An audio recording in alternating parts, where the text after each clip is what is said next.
नमस्कार दोस्तों। स्वागत है आपके अपने चैनल किताब इश्क पर, जहाँ किताबें इश्क बन जाती है।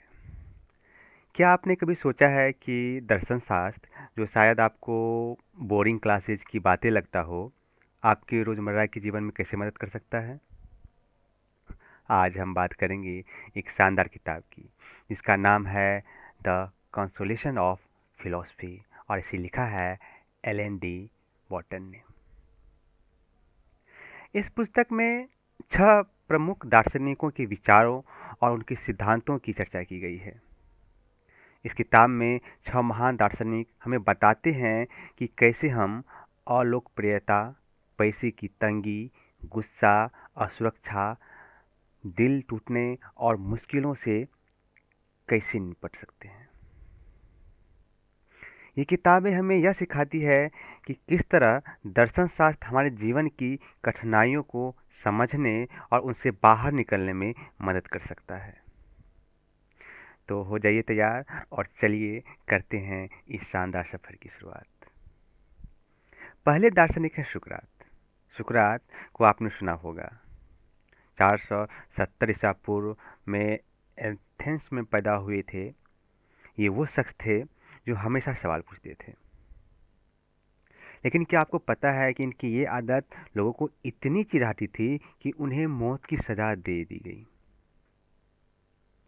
सुकरात ने आत्म साक्षात्कार की महत्वपूर्णता पर जोर दिया।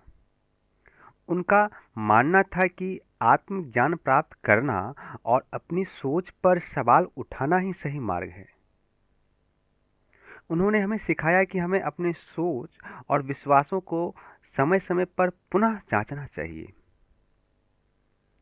इतना ही नहीं, ये हमें सिखाते हैं कि हमें आलोचना से डरना भी नहीं चाहिए। जब एथेंस के लोगों ने उनकी सोच को नहीं समझा और उन्हें जहर पीने की सजा दी, तब भी उन्होंने अपने विचारों से समझौता नहीं किया, अपने वसूलों से समझौता नहीं किया। उनका मानना था कि लोकप्रिय होना जरूरी नहीं, सच्चाई और न्याय के लिए खड़ा होना जरूरी है। इससे हमें सीख मिलती है कि अगर हमारे विचार सही हैं, तो हमें लोगों की नकारात्मक बातों से घबराने की जरूरत नहीं है। सच के लिए खड़े रहना ही असली साहस है। कल्पना कीजिए, आप ऑफिस में हैं और आपका बॉस कुछ गलत कर रहा है। आप सच बोलते हैं, लेकिन आपसे लोग नाराज भी हो जाते हैं। सब आपको नखरे वाला कहते हैं। सुकरात कहते हैं, कोई बात नहीं। अगर आप सही हैं, तो लोगों की नाराजगी से डरने की जरूरत नहीं है। अगली बार जब ऐसा हो, सुकरात को याद करें और गर्व से अपना सिर ऊंचा रखें। अब की बारी है एपिकुरस की। ये ग्रीक दार्शनिक 341 ईसा पूर्व में पैदा हुए थे। इन्होंने एक बात सिखाई, खुशी पैसे से नहीं मिलती। एपिकुरस ने बताया कि सच्चा सुख भौतिक संपत्तियों में नहीं, बल्कि साधारण जीवन में है। उन्होंने हमें सिखाया कि हमें छोटी छोटी खुशियां का आनंद लेना चाहिए और मित्रता और शांति में सुख की खोज करनी चाहिए। हम सब आज नए फोन, बड़ी बड़ी गाड़ियों के पीछे भागते हैं, लेकिन एपिकुरस कहते हैं, रुक जाओ। असली सुख साधारण चीजों में है, जैसे दोस्तों के साथ हंसी मजाक, घर का बना खाना या बारिश में चाय पीना। सोचिए, आपके पास पैसे कम हैं, लेकिन आप अपने दोस्तों के साथ पार्क में बैठकर गप्पे मार रहे हैं। एपिकुरस कहते हैं, यही जिंदगी है। तो अगली बार जब जेब खाली लगे, तो इन छोटी छोटी खुशियों को गले लगाइए। तीसरे हैं सेनेका, एक रोमन दार्शनिक। सेनेका ने दुख और कठिनाइयों का सामना करने की विधि बताई। उन्होंने आत्मनियंत्रण और धैर्य के माध्यम से जीवन के कठिन समय से निकलने की सलाह दी।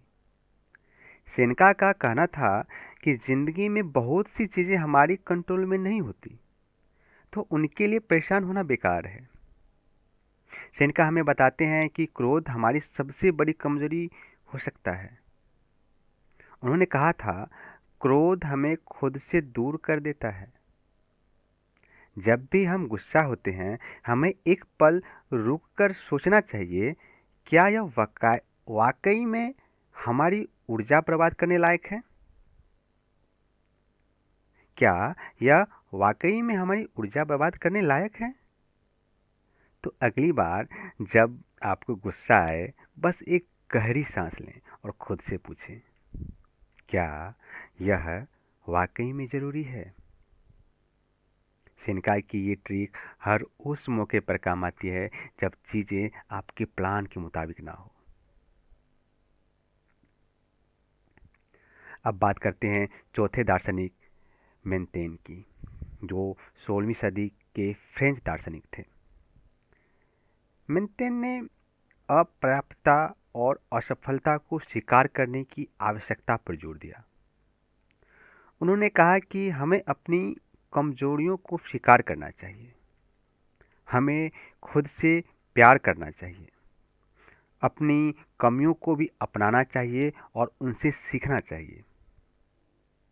आज की दुनिया में जब सोशल मीडिया पर सब कुछ परफेक्ट दिखाया जाता है, हमें खुद को वैसे ही अपनाने की ज़रूरत है जैसे हम हैं। याद रखें, आप जैसे हैं वैसे ही अनमोल हैं।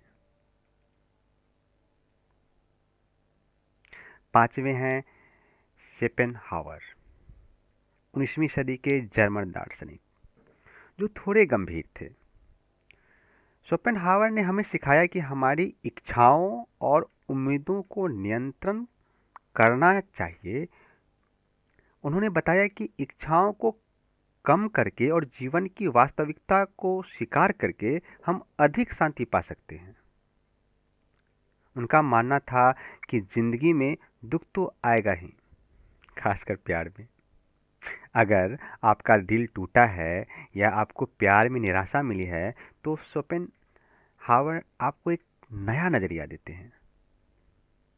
वे कहते हैं कि जीवन में दुख और असफलता स्वाभाविक है, यह हमें मजबूत बनाते हैं। इसलिए अगर कोई रिश्ता टूट जाए तो इसे अंत नहीं बल्कि एक नई शुरुआत समझें।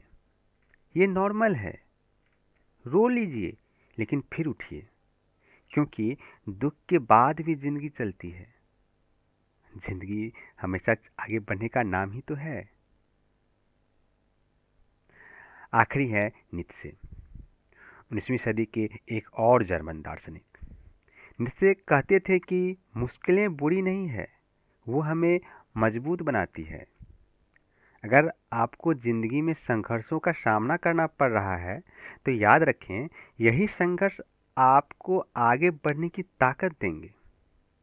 हार मत मानिए, क्योंकि अंधकार के बाद ही सुबह होती है। मान लीजिए आपकी जॉब छूट गई, डर लग रहा है, लेकिन इससे कहते हैं, इसको इस्तेमाल करो। हर चुनौती आपको कुछ नया सिखाती है। जिसे वर्कआउट करने से मांसपेशियां मजबूत होती है, वैसे ही मुश्किलें आपकी आत्मा को ताकत देती है।